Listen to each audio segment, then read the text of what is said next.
시청자 여러분 안녕하십니까? 오전 10시 반 프레스룸 라이브 최윤영입니다. 유한솔입니다. 살아있는 뉴스를 더 깊게, 더 쉽게 전해드립니다. 먼저 오늘의 뉴스 네컷입니다.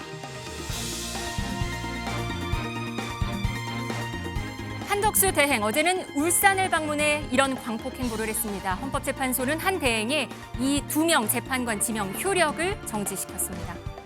이재명 더불어민주당 전 대표가 미국 시사 주간지 타임에 올해 세계에서 가장 영향력 있는 100인에 선정됐습니다. 각종 여론조사 1위 이재명 독주 체제의 변수는 지지 정당이 없는 무당층입니다. 무당층에서는 조금 다른 여론도 감지됩니다. 당년 77세, 황혼의 전성기를 맞은 유튜버 박막내 할머니 얘기입니다. 오늘이 가장 젊은 날이라는 그녀의 메시지도 한번 들어봅니다. 프레스룸 라이브 지금 바로 시작합니다.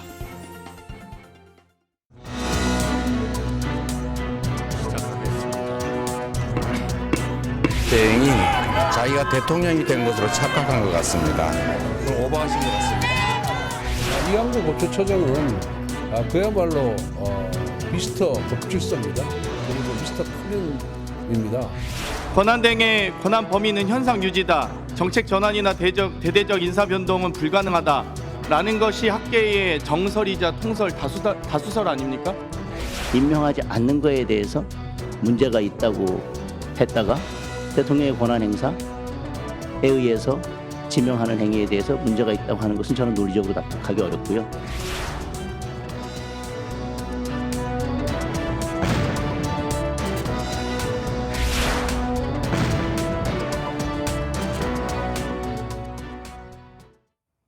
헌법재판소는 어제 한덕수 권한대행의 재판관 후보자 2명 지명에 대한 효력을 정지시켰습니다. 정치권이 한바탕 소용돌이 치고 있습니다. 강전의 국민의힘 대변인 김종욱 더불어민주당 정책위 부의장 나왔습니다. 안녕하십니까? 네, 안녕하세요. 네.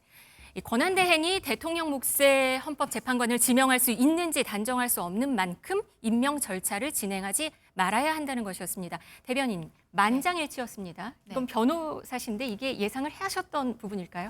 만약에 가처분이 인용이 된다면 전원일치된 의견으로서 나올 것이라 생각을 했습니다. 네. 최근에 언론 보도를 보면은 어제 그제 계속 헌법재판관들이 평일을 이어가고 있다라는 이야기들이 나왔었잖아요. 네. 그러면 여기에 대해서 물론 본안에 대한 부분들도 같은 분들께서 판단을 하시기 때문에 대략적으로 각자 어떻게 생각을 하시는지 이야기를 나눴을 것입니다. 네. 근데 아마 일치된 의견은 나오지 않았던 것으로 보이고 그렇다면 일단은 가처분 결정으로서 이 효력은 정지를 시켜놓은 다음에 본안 판단을 해야 된다. 왜냐하면은 지금 법의 규정에 있어서는 헌법이든 법률이든 대통령 권한대행의 권한이 어디까지인지에 대해서 명확한 기준이 없고 네. 그리고 헌법재판소에서 지난번 권한쟁의 심판 결정에 있어서 국회의 선출권을 침해했다고 했었던 그 결정이요. 네. 그때 당시에도 국회에서 선출한 몫에 대해서는 대통령 권한대행이 임명을 해야 된다라고 보지 않았습니까? 네. 근데 임명권을 전제로 했다라고도 볼 수 있다고 저는 생각을 하는데 네. 이것이 직접 임명하는 것에까지 그 효력이 미치는 것인지 당시 헌재에서 그 부분까지 판단하지는 않았었거든요. 네. 그러면 본안 판단에서 한번 다퉈봐야 될 부분이 있다라고 생각을 한 것이라고 봅니다.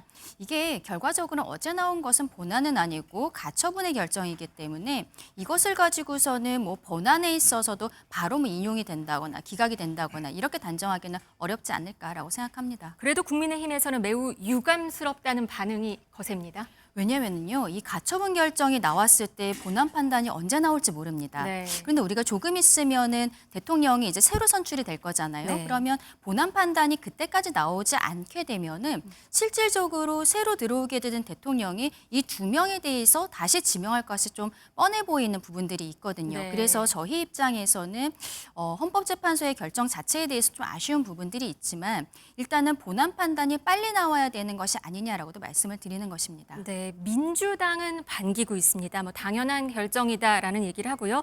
한 대행 향해서는 대국민 사과를 해라, 대통령 놀이 중단해라, 탄핵해야 또 나왔습니다. 예, 뭐 이미 이제 헌재에서 파면 결정을 할 때 기본적으로 이제 국민주권이라고 하는 핵심적인 내용들을 얘기를 했었습니다. 예. 국민주권이라고 하는 것은 국민이 선택한 사람들에게 네. 권한을 행사하게 해야 된다.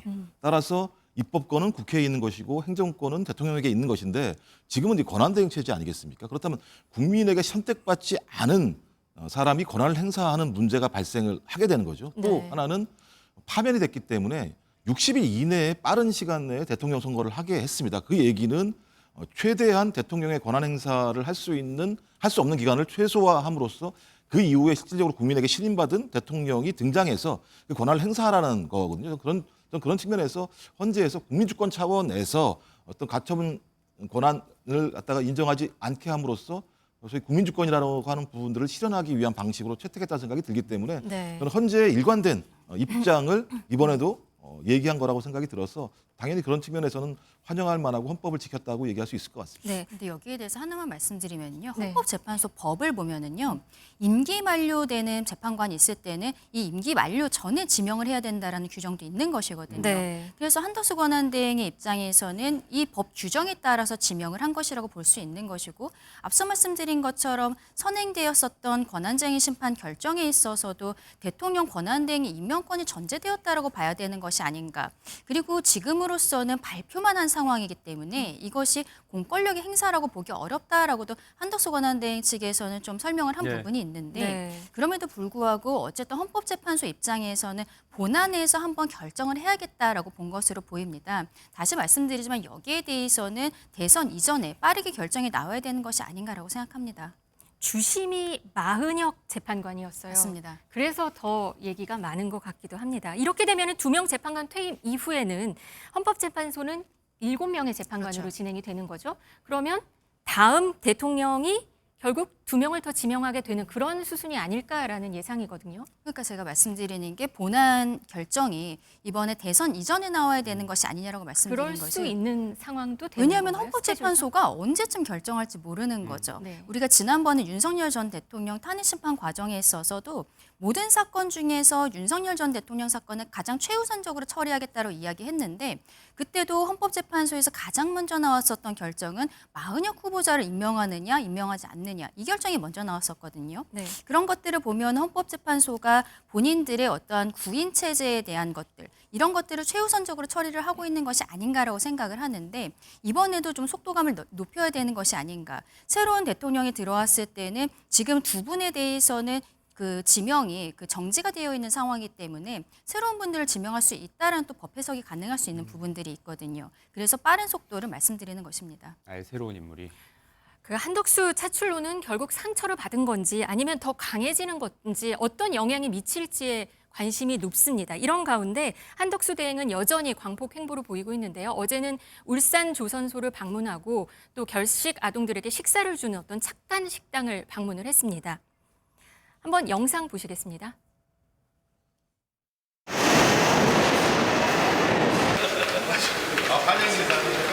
동맹국과 우선적으로 협상을 한다고 밝힌 미국 트럼프 대통령의 방침이 있었기 때문에 관세 부담을 최소화하기 위해서 대미 협상에 최선의 노력을 지금 먹고 상해 주시기 바랍니다. 뒤에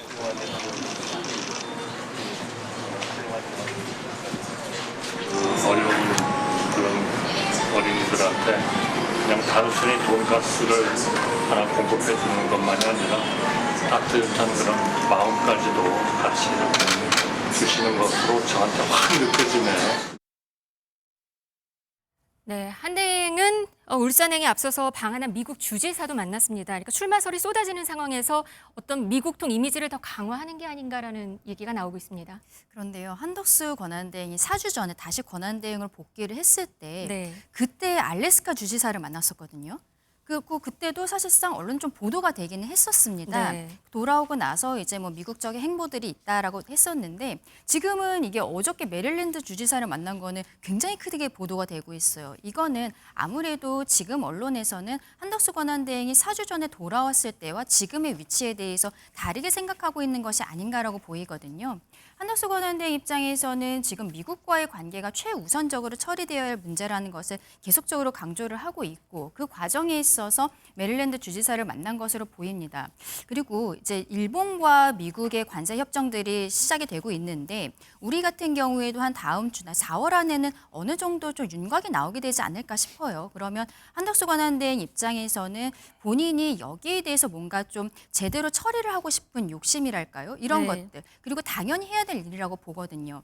근데 어저께 한덕수 권한대행에 대해서 이 가처분 인용이 되니까 민주당 측에서는 사과하라를 넘어서서 사퇴하라라는 이야기까지 나왔습니다. 이러한 태도들은 지금 통상 전문가로서 최선을 다하고 있는 한덕수 권한대행에 대해서 우리 국민의 눈높이에 맞지 않는 문제 제기를 하고 있는 것이 아닌가 지적하고 싶습니다. 민주당 쪽의 입장에서는 또 비판의 목소리가 거센데요. 아니, 그러니까 지금 한덕수 권한대행은 계속 지금 위헌 행위들을 반복적으로 행하는 거 아니겠습니까? 그런 측면이 있으니까 당연히 국회는 직무를 함에 있어서 헌법과 법률을 어기며 탄핵을 하게 돼 있는 상황이고요. 그리고 계속 그런 어떤 위헌 위법적인 상황이 있으니까 그것을 시정하라고 하더라도 전혀 시정하지 않는 상황입니다. 그리고 더 큰 문제는요. 국민에게 말씀을 하셔야 돼요. 나오실지 안 나오실지.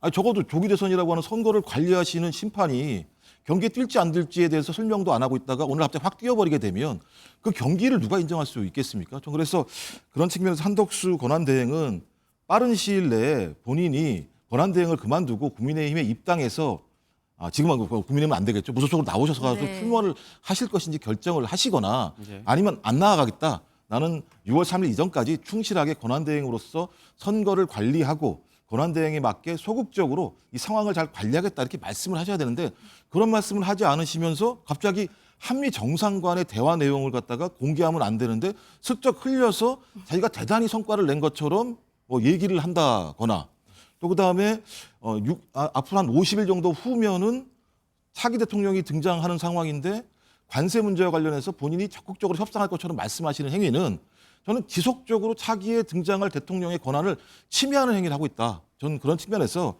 국민들에 대한 어떤 책임감을 가지고 저는 이번 주든 다음 주든 본인이 대선에 출마할지 안 할지 말씀을 하시는 것이 권한대행으로서 국민에게 해야 될 가장 첫 번째 본인의 임무라고 저는 생각을 합니다. 네, 지금 그림 보시면은 어제 세월호 주부식에 한덕수 대행이 참석하지 않았습니다. 이 빈자리 가지고 얘기가 많습니다. 그리고 울산을 오히려 방문을 해서 오히려 이게 출마설이 쏟아지는 거에 더 불을 붙이는 게 아닌가라는 얘기가 있거든요.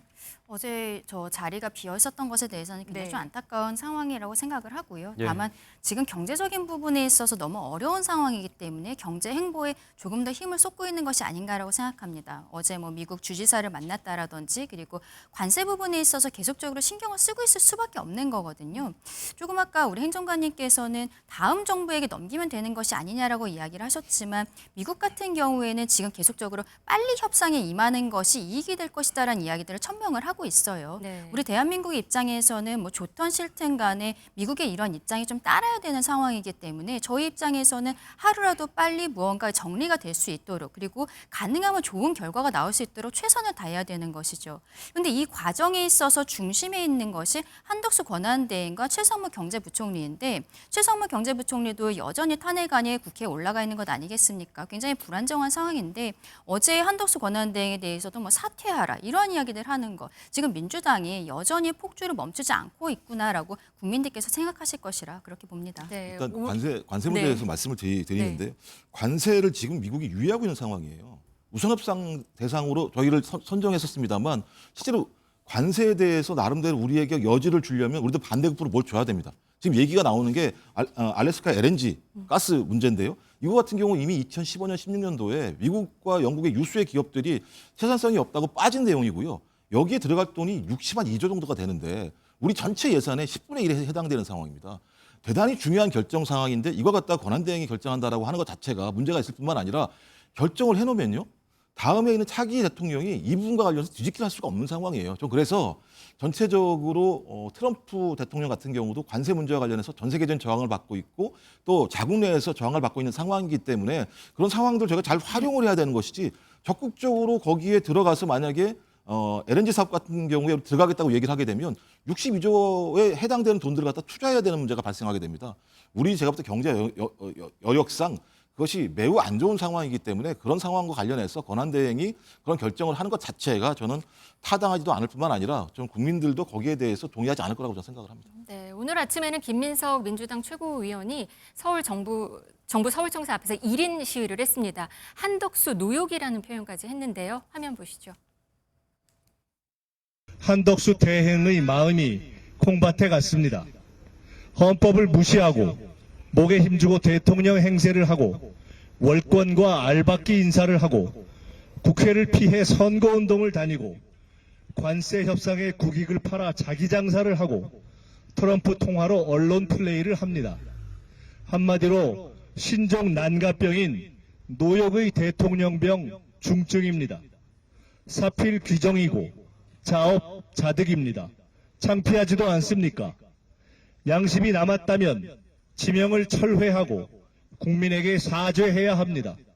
제2의 윤석열이 되는 것도 모자라 나라 팔아 권력 탐하는 제2의 이완영이 되려 합니까?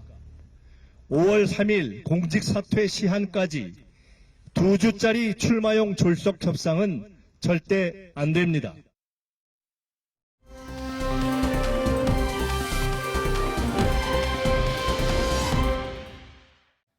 네, 이게 대행으로서의 행보냐, 또 대선을 염두에 둔 행보들이냐.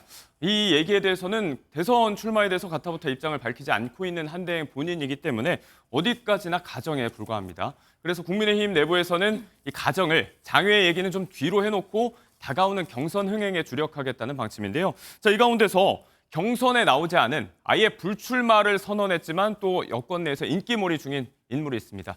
줄 서서 찾고 있다고 하는데요. 영상 한번 보고 오겠습니다.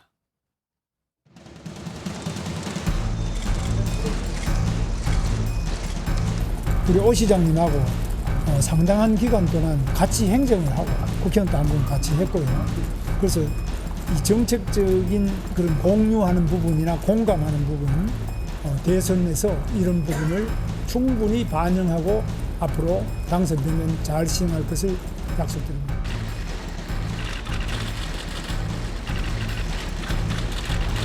제가 대통령이 되면 이 디딤돌 소득 전국으로 당연히 확장하겠다는 말씀을 드립니다. 비록 시장께서는 출마 안 하셨지만 정책은 대선에 출마한다라고 생각을 하고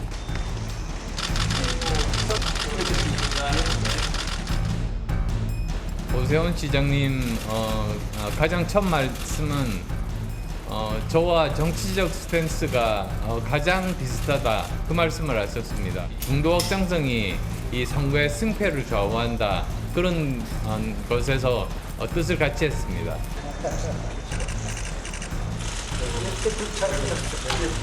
대한민국의 어떤 축소판이라고 할 수 있는 것이 바로 서울이나 인천 아닙니까?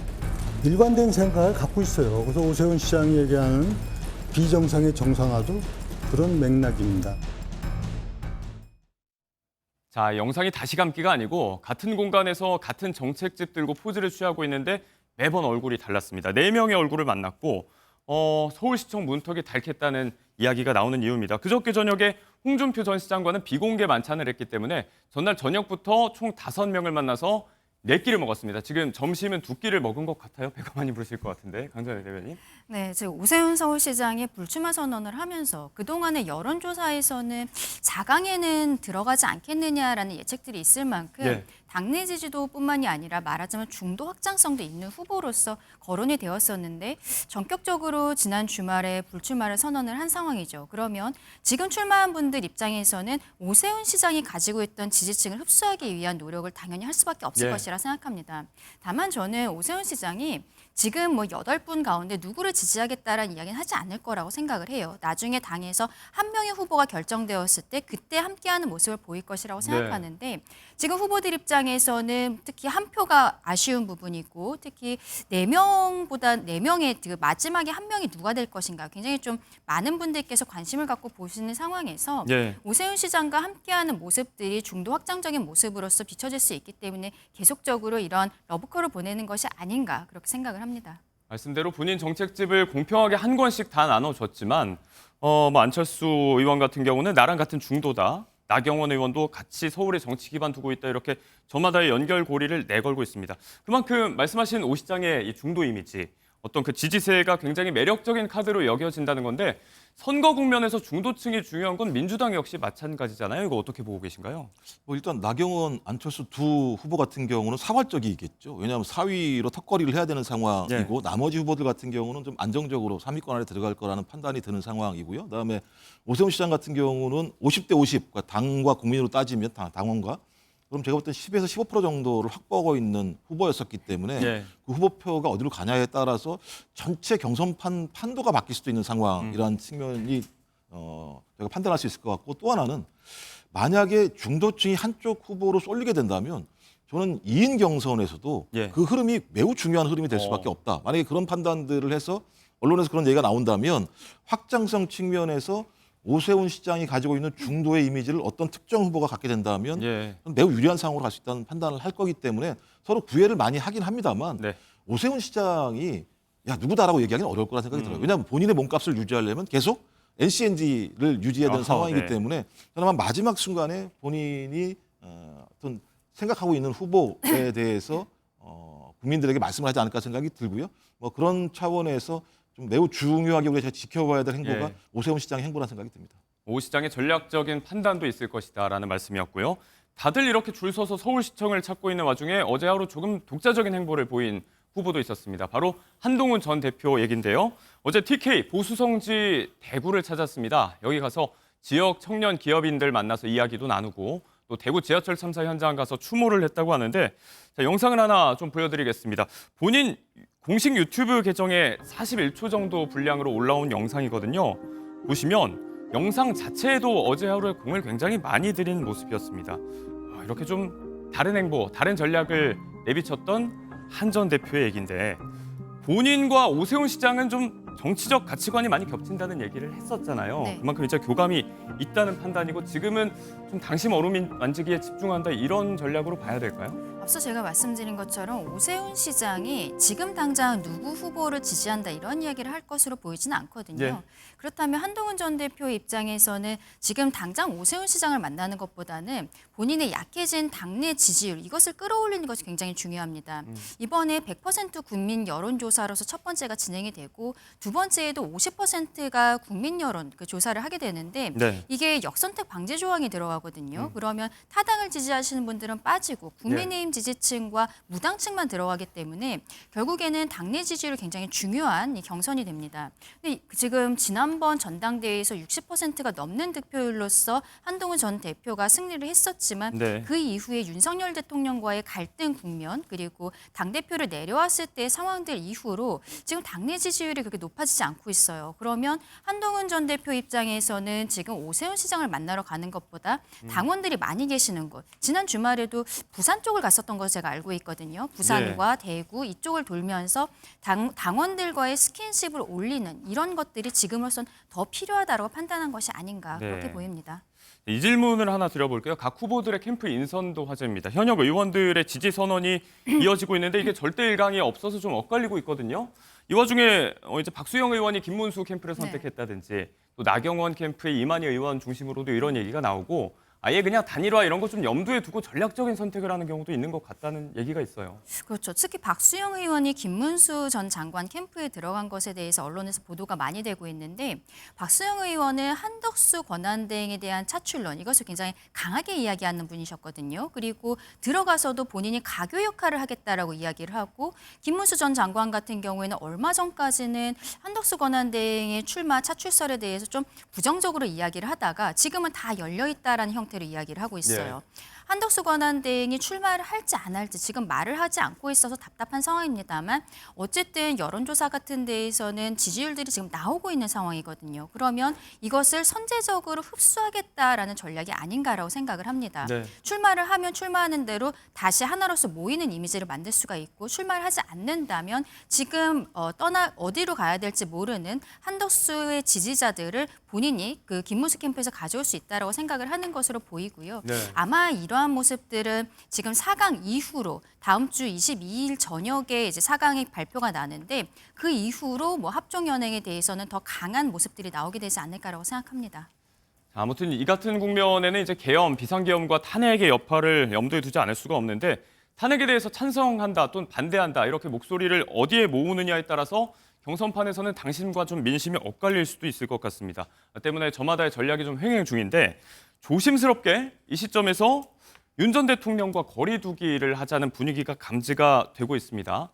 처음부터 윤심팔이 하면 안 된다라고 목소리를 많이 세웠던 한동훈 전 대표가 이제 윤심보다 민심이 5천만 배 중요하다 이런 이야기를 했었고 한마디 좀 보자면 나경원 의원도 경선판에 자꾸 전 대통령 끌어들이는 거 안 좋다. 홍 전 시장도 좀 자중하시라. 이런 비슷한 목소리를 내놓고 있습니다.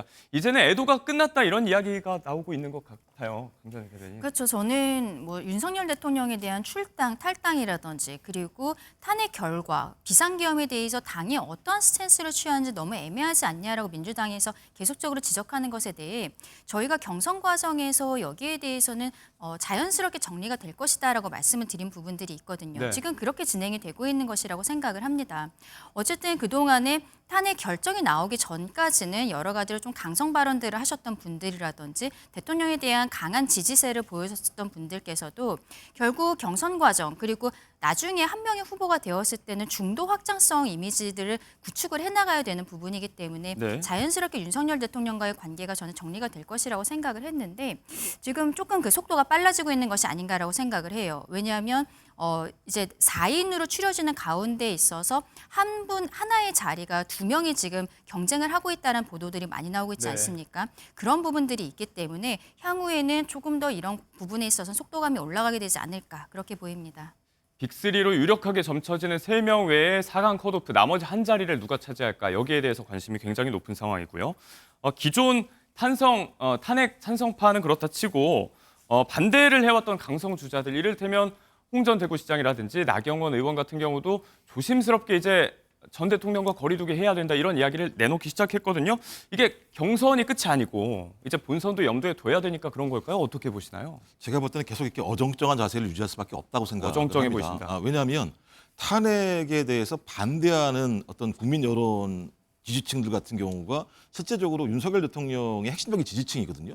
근데 당의 50% 정도가 그런 분들이십니다. 그렇다면 이번에 나온 후보들 같은 경우 지속적으로 윤석열 대통령을 공격하게 된다면 배신자 프레임에 갇힐 가능성이 되게 높은 거죠. 그렇다고 해서 나머지 국민 50%가 윤석열 전 대통령에 대해서 공격을 한다고 해서 이 사람을 지지할 것이냐.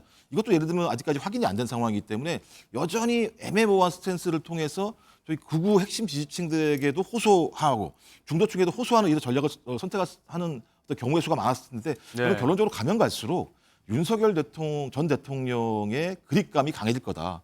왜냐하면 윤석열 전 대통령의 발언 하나하나가 지지층들의 변화를 가져올 수밖에 없는 상황이고 만약에 윤석열 전 대통령에게 공격을 했을 때 윤석열 전 대통령이 거기에 즉각적으로 대응을 했을 때는 또다시 배신자 프레임이라고 하는 측면에 갇힐 수 있는 측면이 꽤 높기 때문에 저는 지금 뭐 초반이니까 이렇게 얘기를 합니다만 시간이 지나면 지날수록 가장 큰 골칫거리는 소위 파면당한 전직 대통령을 국민의힘이 어떻게 정리해낼 수 있을 것인가의 문제인데 저는 그럴 가능성이 매우 낮기 때문에 가면 갈수록 대선 승리의 후보가 아니라 당권을 장악하기 위한 내부의 경선으로 갈 가능성이 매우 높아지고 있다고 저는 판단합니다. 대선에선 발목을 계속 잡을 것이다. 네.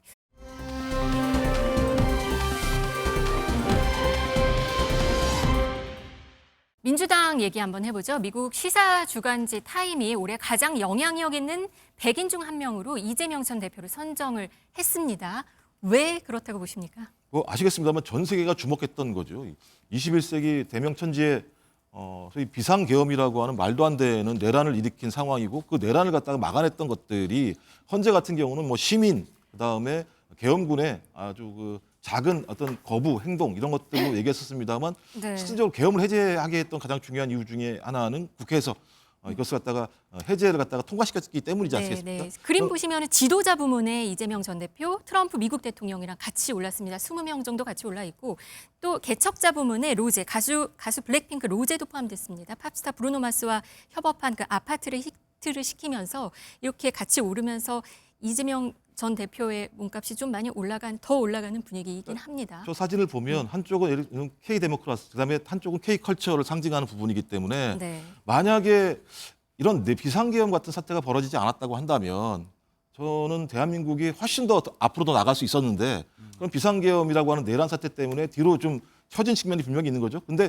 앞으로 저런 정치 지도자와 저런 문화적인 크리에이티브가 존재할 수 있다라는 측면에서 우리의 미래가 밝다라고 하는 것들을 전 세계가 보여주는 상황이기 때문에 저런 부분들을 우리 국민들이 매우 좋아할 거라는 생각이 들고요. 뭐 어떤 결론이 날지 모르겠습니다만 지금 대선 후보로서 이재명 전 당대표가 1위를 지금 달리고 있는 상황이기 때문에 그런 후보자를 뽑게 된다면 전 세계가 대한민국의 민주주의가 매우 강력하게 지켜지고 있다는 사실들을 확인하게 되는 것이고 민주주의가 강한 나라가 경제가 강합니다. 실제죠. 그렇다면 민주주의와 경제를 결합시키는 대한민국의 2025년에 대한 미래상들을 보여주는 중요한 예를 들면 사진, 장면 이런 생각이 듭니다. 민주당 지금 경선이 한창 진행 중이잖아요. 근데 1강, 2약 얘기가 많습니다. 코끼리와 개미 싸움 아니냐 이런 얘기도 있어요. 어제 인수위 출범할 만큼의 500명이나 몰렸단 말이에요. 어제 성장과 통합이었나요? 싱크탱크. 예, 싱크탱크 핵심적으로 이재명 전 당대표가 추구하는 가치가 먹사니즘을 넘어서 잘살이즘으로 가자. 네. 지금 국민들이 가장 요구하는 부분들은 내란에 대한 어떤 진압, 내란에 대한 어떤 응징 이런 것들도 중요합니다만 지난 윤석열 정부 3년 동안 우리 경제가 너무 힘들었고요. 민생 경제는 거의 바닥 상황이다. 자영업자들 같은 경우 뭐 2달 사이에 20만 명이 사라지는 상황이기 때문에 국민들이 요구하는 가장 중요한 부분들은 좀 제대로 좀 우리가 좀 살 수 있게 좀 경제를 살려달라고 하는 요구들이 매우 높은 상황이기 때문에 그런 부분들에 대해서 화답하기 위해서 좀 나온 저 싱크탱크라는 생각이 들어서 네. 그런 싱크탱크가 앞으로 국민들에게 저렇게 하면 희망이 있겠구나라고 하는 모습들을 보여줬으면 좋겠다 이런 생각이 듭니다. 다만 이 타 후보들 2명, 이 약이라고 하는 그 2명은 너무 소외된 것 아닌가 이런 생각이 들어요. 근데 뭐 그건 제가 볼 때는 갑자기 만들어진 게 아니고요. 지금까지 민주당의 3년 동안의 과정을 보게 되면 이재명 전 당대표가 이루어놓은 성과가 꽤 많이 있습니다. 다 아시겠습니다만 지금과 같은 여소야대 국면들을 만들어냈던 민주당의 당대표가 이재명 당대표였기 때문에 당원들에 대한 지지가 매우 높은 상황이죠. 근데 여기에 대응할 만한 어떤 가치, 그다음에 어떤 메시지 이런 것들을 두 후보가 만들어낼 수 없었던 상황이었기 때문에 저는 어쩔 수 없는 뭐 구조적인 상황이라는 생각이 들고 오히려 이럴 때일수록 저런 두 분이 이재명 전 당대표가 외에도 이런 어떤 전문적이고 의미 있고 가치 있고 미래지향적인 인물이 나라고 하는 부분들을 좀 이번 경선 과정에서 보여주신다면 또 다른 새로운 장이 열리지 않을까 이런 생각이 들기도 합니다. 이번에 최근 여론조사 한번 볼까요? 이재명 예비 후보의 독주는 강한 모습을 보이고 있습니다. 지금 보니까 당이 없는 무당층에 대한 관심도 높은데요. 우선 대선 다자 대결 그림 한번 보시도록 하겠습니다. 무당층은 먼저 나왔네요. 이재명 후보, 김문수 예비 후보, 이준석 예비 후보, 이낙연 이게 4명을 놓고 봤을 때 무당층에서는 조금 상황이 다릅니다. 이번에 홍준표 후보의 경우도 봤을 때도 이재명 전 대표가 더 낫습니다. 다음은 한동훈 후보 보시겠습니다. 마찬가지로 이재명 전 대표에 비해서 무당층의 생각은 또 많이 다른 것 같습니다. 여기에 대해서는 어떻게 보시나요? 일단은 이재명 대표에 대해서 당내에도 현재 뭐 비토 세력들이 있는 것이 사실이라고 보이고요. 조금 아까 표를 보시면은요. 이낙연 전 대표가 포함이 되어 있어요. 네. 새로운 민주당으로서 들어가 있는 것으로 보이는데 이재명 대표가 좀 대등해 보이는 수치도 지금 나오는 부분들이 있거든요. 당내에서조차 이재명 대표에 대한 비호감도가 높다. 이런 분들에 대해서 어떻게 이것을 처리할 것인가. 근데 조금 아까 이 약이라고 얘기를 하셨는데 김경수 전 지사가 이번에 경선에 들어왔거든요. 근데 여기에 있어서 경선 룰에 대해서 좀 문제가 있다라고는 생각하지만 본인은 받아들이겠다. 그리고 마지막까지 함께하면서 선대위원장까지 하겠다라는 형태로 지금 언론에서 이야기를 하고 있어요. 그러면 사실상 저희 국민의 입장에서는 좀 부담스러운 부분들이 있는 거죠. 저희는 민주당에서도 이재명 대표에 대해서 좋아하지 않는 분들의 마음도 좀 가져와야 되는 부분들이 있는데 김경수 지사가 친노 친문의 적자로서 지금 이 상황에 있어서 어떠한 그 이재명 대표의 보완제로서의 역할들을 하게 된다면 그러면은 조금 아까 나왔었던 이제 이낙연 후보 같은 후보라고 지금 할 수 없죠. 지금 출마하시겠다는 이야기는 하지 않으셨으니까. 네네네. 뭐 이낙연 전 대표가 만약에 출마를 한다거나 그리고 저희 내부에 있어서도 지금 한덕수 권한대행의 차출론들이 이야기가 나오는 부분에 있어서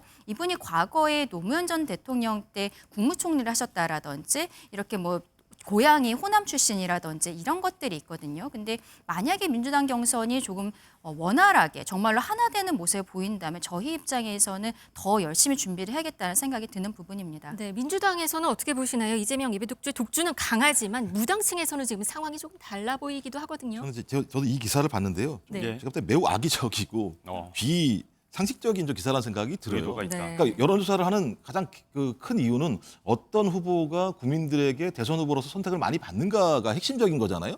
근데 그 대목이 아니라 무당층이라고 하는 소수입니다. 따지고 보면 무당층들 같은 경우는 투표를 안 할 가능성은 되게 높고 기성 정치에 대해서 비판적인 분들이 되게 많이 계시거든요. 근데 이런 분들의 여론조사를 가지고 뭔가 전체 선거판에 변동이 있을 것처럼 얘기하는 자체가 제가 볼 때는 여론조사 전문가들이 봐도 상식적이지 않은 접근이라는 생각이 들고 이 기사를 제목으로 딱 뽑았더라고요. 제가 볼 때 이건 매우 악의적인 거죠. 그러니까 여론조사의 본질적인 내용에 대해서는 기사 제목으로 담지 않고 있고 비상식적인 내용들을 제목으로 달았다는 측면에서는 어떤 의도를 가지고 하지 않았는가 생각이 들고요. 그다음에 여기 나와 있는 숫자 자체를 제가 볼 때는 매우 적은 숫자이기 때문에 이것을 갖다가 표본해서 표집으로 예를 들면 상당히 의미 있는 수치인 것처럼 얘기하는 것 자체도 제가 볼 때는 좀 비과학적인 접근이라는 생각이 듭니다. 근데 이 여론조사 말고 다른 여론조사에서도 항상 뭐 여러 명을 가지고서는 대권으로서 누가 가장 적합하냐면은 당연히 어떻게 보면 이재명 대표가 변함없는 1등으로 나오는 건 맞거든요. 네. 그리고 뭐 2, 3, 4, 5등이 국민의힘 후보들로 나오는데 대부분의 여론조사에서 없다라는 결론이 이재명 대표에 대한 지지율보다 더 높게 나오는 여론조사들도 많이 나오고 있는 것입니다. 그래서 무당층에 한정을 해서 이렇게 여론조사를 한 것도 저는 그런 의미가 있다라고 생각하고 그 과정에 있어서 지금 나온 여론조사는 국민의힘 후보들이 이재명 대표보다 좀 더 높게 나왔다는 것은 저희 입장에서는 굉장히 고무되는 부분인 것이죠. 다만 네. 여기에 대해서 저희가 앞으로 어떠한 정책적인 부분들 그리고 무당층, 중도층이 좋아하실 만한 정책들을 더 단단하게 준비를 해야겠다는 생각입니다. 네, 여론조사 근데 관련해서는 정리할 필요가 있어요. 네. 왜냐하면 이걸 무당층이 중도층이라고 말씀하시면 안 돼요. 그건 예를 들면 말이 안 되는 얘기이기 때문에. 그리고 제가 알기로 무당층 같은 경우도 표본이 되게 작아요. 1000셀프 중에 65명으로 알고 있는 상황이기 때문에 네. 이걸 가지고 예를 들면 과학적으로 해석했다고 얘기할 수 없다. 네. 이런 말씀을 드리는 겁니다. 여론조사 관련해서는 다양한 의견이 있을 수가 있습니다. 그리고 패널분께서는 개인적인 의견이었다는 점을 다시 한번 말씀드리도록 하겠습니다. 지금까지 정치 소식 들어왔습니다. 고맙습니다. 감사합니다.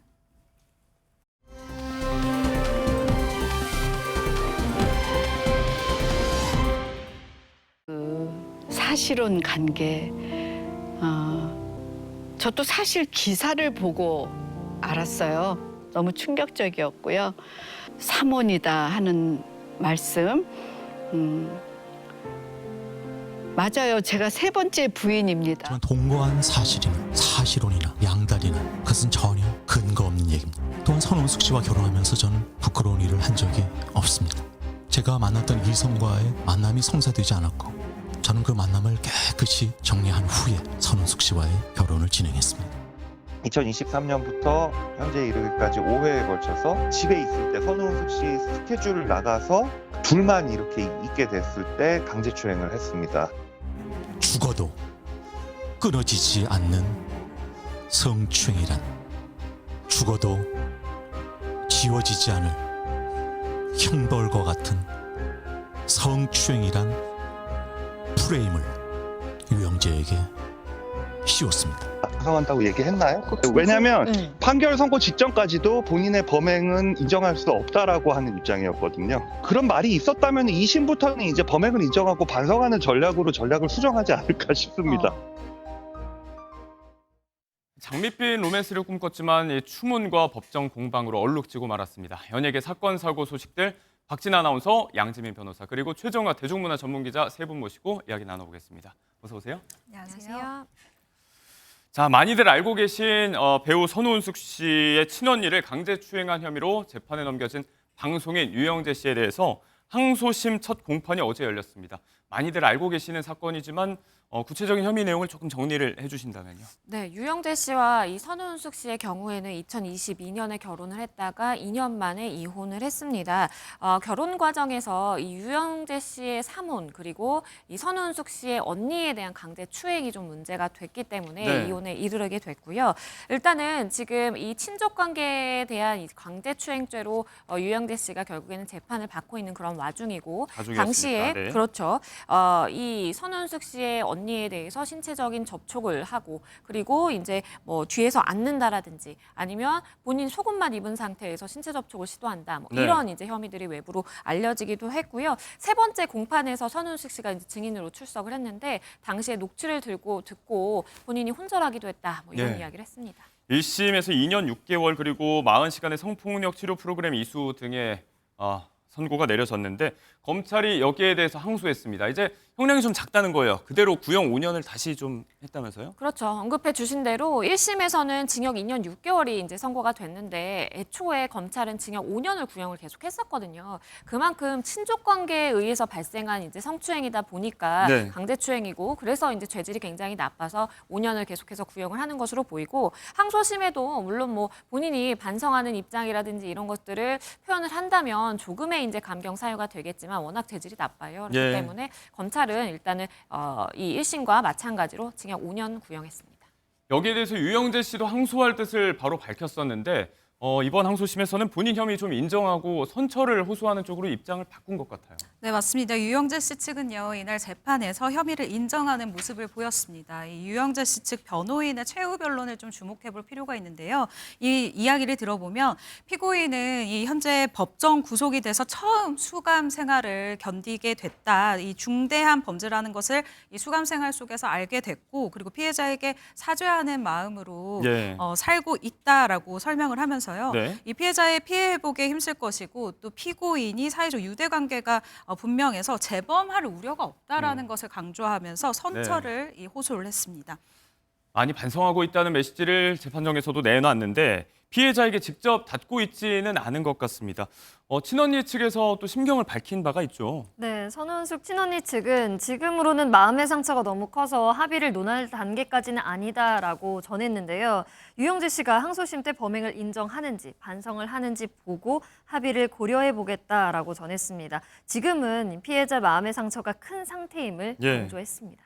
두 사람이 이미 지난해 4월에 이혼을 하면서 별개의 사람이 됐는데 또 이 사건과 별개로 혼인 취소 소송도 진행 중에 있습니다. 조금 속상한 일로 마무리가 됐는데 상처도 잘 털어내고 새롭게 출발할 수 있길 바라보도록 하겠습니다.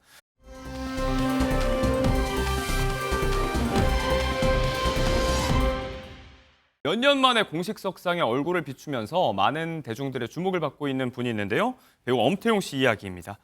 사생활 논란이 있었고요. 이후에 약 8년 만에 공식 석상에 얼굴을 비췄습니다. 영화 시사회였다고 하는데 본인이 나온 영화는 아니었던 거죠? 네, 맞습니다. 엄채웅 씨 같은 경우에는 지난 15일이에요.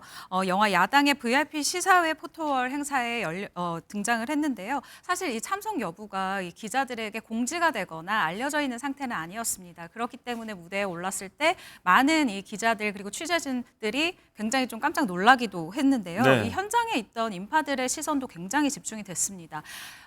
이 8년 만에 공식 석상이었어요. 네. 태용 씨가 굉장히 떨려하는 모습이었는데 가늘게 목소리가 떨리더라고요. 이런 이야기를 했습니다. 이 감독님이 굉장히 오랫동안 이야기를 준비했다, 영화를 준비했다, 완성도 있고 재밌을 것 같아서 기대가 된다라는 얘기를 했는데 굉장히 좀 가늘게 사람들 앞에서 오랜만에 서다 보니 좀 떨리는 모습이 좀 포착이 되기도 했죠. 아무래도 본인을 향한 시선을 의식하지 않을 수도 없었을 것 같고요. 영화에 대한 메시지, 기대감으로 좀 집중을 해서 이야기를 했지만요. 자, 말씀대로 2016년에 불미스러운 사생활 관련 사건이 있었습니다. 일부 혐의는 벗었지만 아무튼 이 자숙의 시간이 좀 필요하다는 판단이었어요. 그렇죠. 그때 당시 이제 이 사건이 발생했을 때 대중들의 시선이 워낙 좀 좋지 않았어요. 그러다 보니까 자숙의 시간이 좀 길어지게 된 것으로 보이고요. 엄태웅 씨의 경우에는 2016년에 한 오피스텔 이제 마사지 업소에서 일했던 여성으로부터 성폭행을 한 혐의로 피소를 당했습니다. 그런데 알고 보니까 이 여성이 당시에 이제 사기죄의 죄책을 지고 있었고 합의금을 위해서 마치 성폭행을 당한 것처럼 이렇게 꾸며낸 것이라는 것이 나중에 드러나기도 했는데요. 이 성폭행 혐의는 벗기는 했는데 어쨌든 그곳에 가서 업소에서 성매매를 한 것은 인정이 됐기 때문에 그때 당시에 벌금 100만 원의 약식 기소 처분을 받기도 했습니다. 재작년에 드라마 촬영한다는 소식이 알려졌는데 이게 또 공개 일정이 미뤄지면서 복귀가 또 같이 미뤄졌다가 최근에 이렇게 얼굴을 볼 수가 있었습니다. 이런 연기 행보 말고도 개인적으로 사진전을 개최한다든지 이런 행보들이 유튜브 가족들을 통해서 또 공개가 되기도 했어요. 네, 맞습니다. 일단 엄태웅 씨 그리고 아내인 윤혜진 씨 같은 경우에는 자신의 SNS를 통해서 아주 작게 우리가 사진전을 열게 됐다라고 이 팬분들에게 알리기도 했는데요. 네. 사실 이 사진전을 제가 첫날에 다녀왔어요. 그리고 엄태웅 씨와 인터뷰를 나눈 건 제가 아마 단독이지 않을까라는 생각이 그래요? 드는데요. 어떤 이야기였었나요? 일단 엄태웅 씨에게 제가 사진전 축하드린다라고 말씀을 드렸더니 굉장히 조심스럽게 저랑 이야기를 하는 게 이게 기사거리가 될까요? 라고 좀 조심스러워하는 모습이었어요. 그러면서 사진전을 하게 된 계기를 이야기를 했더니요. 가족들의 권유로 시작을 하게 됐다. 전날까지도 사실 이게 하는 게 맞을까라는 걱정을 정말 많이 했다라고 네. 얘기를 합니다. 인간 엄태웅이 그동안 봐온 세상 그리고 이 화각이 점점 좁아지면서 가족을 보는 시선으로 확장되는 모습이 보여지는 전시예요. 그동안 좀 숨어 있었던 어떻게 보면 대중 앞에는 많이 나오지 않았던 엄태웅 씨를 지켜준 가족에 대한 전시이기도 하니까요. 네. 한번 방문해 보실 분들은 전시에 가보시는 것도 좋을 것 같습니다. 지금 영상에 아내인 윤혜진 씨의 얼굴도 비치고 있는데 사회적인 논란과 별개로 와이프인 내가 용서했기 때문에 문제가 없다 이런 말씀도 해왔었고 애정 가득 담은 멘트로 이렇게 사진전 홍보에 지원 사격을 하기도 했었습니다. 일단 연예계 복귀 신호탄을 쏜 게 아니냐라는 이야기가 나오고 있는데 이 복귀 조짐에 누리꾼의 반응은 좀 엇갈리고 있다고요, 박진아 아나운서? 오랜 시간 끝에 대중 앞에 서게 된 엄태웅 씨. 이에 누리꾼들은 거의 10년 자숙한 건이 충분한 거 아니냐. 다른 연예인들은 사생활 논란 2, 3년 정도 있으면 금세 나오는데 반성도 길게 했고 무엇보다 부인이 용서했으니 문제 없을 것 같다라는 의견이 있는 반면에 네. 일부 누리꾼들은 아내가 용서해 준 게 복귀해도 된다는 면죄부는 아니다라는 반응을 보였는데요. 배우는 이미지가 중요한데 과연 배우로서 다시 복귀할 수 있을지 의문이다라는 반응을 보이기도 했습니다. 네, 엄정화 씨, 누나인 엄정화 씨의 또 친분이 있는 송일국 씨, 대한민국 만세 삼둥이가 다 자라난 모습이 영상에 담기기도 했었는데요. 아무튼 공식석상에 오랜만에 모습을 드러낸 배우 엄태웅 씨 이야기 잠시 해봤습니다.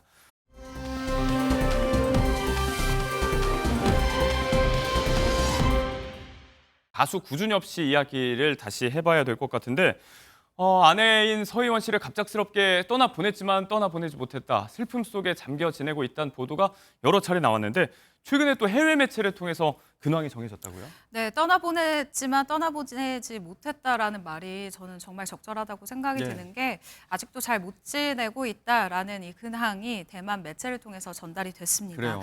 아내인 대만 배우 이 서희원 씨와 사별을 했죠. 이 그룹 클론 멤버 구준엽 씨의 근황이 전해진 건데요. 일단 한 대만 매체에서 가수 바이빙빙과의 인터뷰를 보도했습니다. 네. 이곳을 통해서 구준엽 씨의 근황을 엿볼 수가 있었는데요. 일단 서희원 씨의 어머니가 말하길 구준엽 씨가 매일 그 묘지에 간다라고 이야기를 해서 정말 감동을 받았대요. 아직도 매일 가고 있다고요? 그렇습니다. 그리고 구준엽 씨 그리고 서희원 씨의 동생이죠. 이 서희재 씨도 마음의 상처를 크게 받아서 아직 회복되지 않은 상태다라고 하고요. 또 서희원 씨 어머니가 이 가수 바이빙빙 씨에게 물어봤대요. 네. 이야기를 어떻게 하면 자식을 잃은 이 아픔에서 좀 벗어날 수가 있느냐라고 물어봤는데 이 가수분 역시도 자신의 딸을 잃은 경험이 있었던 거예요. 그래서 나 역시도 딸을 잃고 20년 동안 울었었다라고 전했다고 합니다. 그래서 이런 질문이 나왔군요. 아무튼 구준엽 씨의 장모이기 이전에 또 서희원 씨의 어머니이기도 하니까요. 네, 모두가 힘들어하고 있는 상황인 것 같고 이 둘의 이 영화 같은 러브 스토리가 워낙에 한국과 대만 양국에서 큰 사랑과 응원을 받았었기 때문에 이 같은 이야기가 더 많은 분들을 좀 가슴을 먹먹하게 하고 있는 것 같아요. 그렇습니다. 1998년 클론이 대만으로 진출을 했을 때 대만의 한 파티장에서 이 서희원 씨를 처음 만났다고 해요. 그 이후에 연인으로 발전을 해서 사귀긴 했지만 이 소속사의 반대로 헤어지게 됐는데요. 서희원 씨는 그 사이 2011년 결혼을 했고 10년 뒤 2021년 이혼을 했습니다. 네. 그리고 나서 엇갈렸던 이 둘의 사랑이 결실을 맺을 수 있었습니다. 사실 그 사이에 구준엽 씨는 티셔츠만 봐도 서희원 씨가 입었었던 티셔츠만 봐도 보고 싶었고 매일 검색을 해볼 정도였다고 합니다. 그래서 이혼 소식을 듣고 용기를 내서 20년 전 번호로 전화를 했더니 연락이 닿았던 거죠. 23년 만에 운명처럼 연결이 돼서 2022년 부부의 연을 맺게 됐습니다. 여전히 화제가 되고 있는 이 구준엽 씨가 아내에게 보냈던 메시지가 또 회자되고 있기도 하고요. 그 때문에 많은 분들이 또 소식 접할 때마다 뭉클해하는 것 같기도 합니다. 영상을 하나 보고 오겠습니다. 그날 그녀가 내게 뛰어와서 나를 꽉 안는 순간 나는 전생의 지구를 구했나 봐. 그래서 현생을 그녀와 결혼할 수 있었나 보다. 나의 시간이 많이 남지 않아서 나의 자신보다 그녀를 더 사랑해보겠다. 세월이 지나도 내 눈속에 있는 그녀는 내가 24년 전 처음 만난 그 소녀와 같은 모습이다. 그녀는 나의 가슴속에 있는 영원한 소녀이다. 당신은 내 인생에 나를 밝혀주는 유일한 별이야. 라포 우아이니. 구준엽 씨가 활동했던 클론의 사랑과 영혼이 또 배경음악으로 깔렸는데 이 노래 가사를 보면 또 두 사람의 주제가 같다는 이야기도 많이들 해요. 아무튼 정말 가슴 아픈 이야기인데 얼른 좀 마음 추스르고 다시 또 본업으로 그리고 일상으로 복귀하실 수 있게 바라보겠습니다.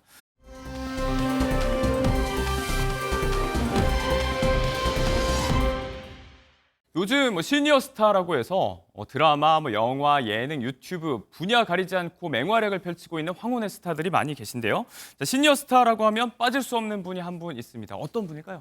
네, 예상하신 분들도 계실 것 같은데요. 바로 박막래 할머니였습니다. 유튜버 박막래 할머니. 네, 올해 연세가 78세예요. 네. 손녀딸의 제안으로 유튜브의 세계에 처음으로 발을 들이게 됐는데요. 어떤 개그맨도 따라하지 못할 이 높은 텐션 그리고 굉장히 개그감이 좋은 분으로 유명합니다. 연기가 좀 웃겨요, 이분. 네, 맞아요.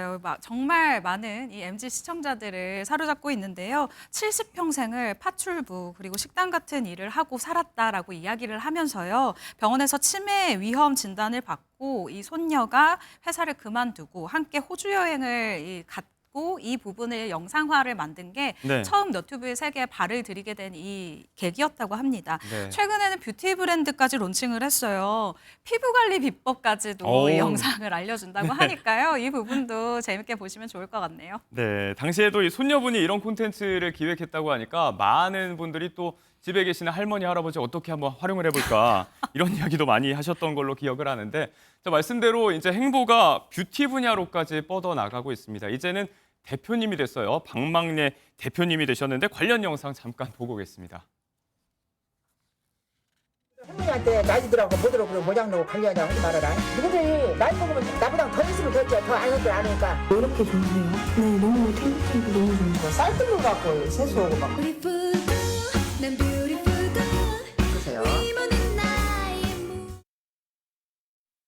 자, 115만 유튜버시더라고요. 구독자가 100만이 넘었는데 특별한 에너지 비법도 이렇게 공개를 좀 해주셨습니다. 보시면서 좀 기자님이 박막래 할머니만의 나이트 루틴 있잖아요. 네. 지금 공개한 이야기들 좀 정리를 좀 해주신다면요. 일단은요, 굉장히 그 식사랑 스트레스를 받지 않으려고 노력한다 이런 이야기를 하기도 했었고요. 예. 그리고 이 뷰티 영상을 보시면은 굉장히 본인이 어떤 이 세안 루틴이라고 하죠. 보시면은 이 세안을 내가 어떻게 한다, 그리고 세안을 하고 나서 어떤 마사지를 한다 이런 것까지 굉장히 자세하게 알려주고 계세요. 네. 그리고 나는 뭐 건강을 위해서 좋은 음식을 먹는다라는 이야기도 많이 하시는데요. 저도 참고해서 네, 저 연세까지 꼭 피부를 유지할 수 있도록 해야 되겠습니다. 네, 78세 할머니에게 이렇게 또 피부 관리 꿀팁을 전수받을 거라고는 상상도 못했습니다. 자, 이렇게 외면만이 아니고 내면까지도 이렇게 굉장히 젊은 또 박막래 할머니로 알려져 있는데 이런 메시지가 젊은 층과 또 중년층, 노년층 모두에게 또 긍정적인 동기부여랄까요? 에너지를 전해준다는 이야기가 있습니다. 박막래 할머니의 메시지 한번 영상으로 보고 올게요. 인생은 짧다. 시간은 빨리 가니까 지금 이 시간 오늘부터 네 자신한테 나는 할 수 있어. 항상 칭찬하고 그래. 이런 것도 내가 수영을 줄 아냐. 수영 보더니까 나는 이게 뭐야. 이거 도전해본 거야. 이거 팔 들고. 나는 내 인생을 절대 낭비 안 하고 재밌게 살 거다. 이제는 흔들어 너희들도 절대 포기하지 마라. 70부터 시작하면 너는 지금부터 시작해. 할머니는 그때 못 했으니까 약속, 복상 지금부터 시작. 네, 보고 있는 저희까지도 좀 마음을 좀 울리게 되는 것 같습니다. 경종을 울리는 얘기가 아닌가 싶은데, 자, 여기에서 용기를 얻어서 시니어층 유튜버들도 요즘 많이 늘고 있다면서요, 변호사님? 맞습니다. 요즘에 이제 워낙 박막내 할머니를 비롯해서 일상생활을 올리는 시니어 유튜버들이 많아졌어요. 물론 본인들이 직접 촬영부터 뭐 영상을 편집하는 것까지 할 수는 없겠지만 네. 이렇게 든든한 손자라든지 손녀 이렇게 주변에서 도와줘서 이게 가능하다라고 보이고요. 실제 많은 분들이 그 영상을 보는 것만으로도 굉장히 힐링이 된다라고 이야기를 하는 것처럼 우리의 일상이지만 하지만 시니어의 유튜버를 통해서 이렇게 보는 네. 것이 조금 더 새롭게 다가오는 것 아닐까 싶습니다. 자, 이렇게 밝은 모습으로 많은 분들에게 귀감이 되고 또 좋은 영감을 주는 박막내 할머니인데 또 안타까운 사연이 좀 있더라고요. 네, 맞습니다. 일단 박막내 할머니가 자신의 이 결혼을 했었던 당시 스토리를 털어놓은 건데요.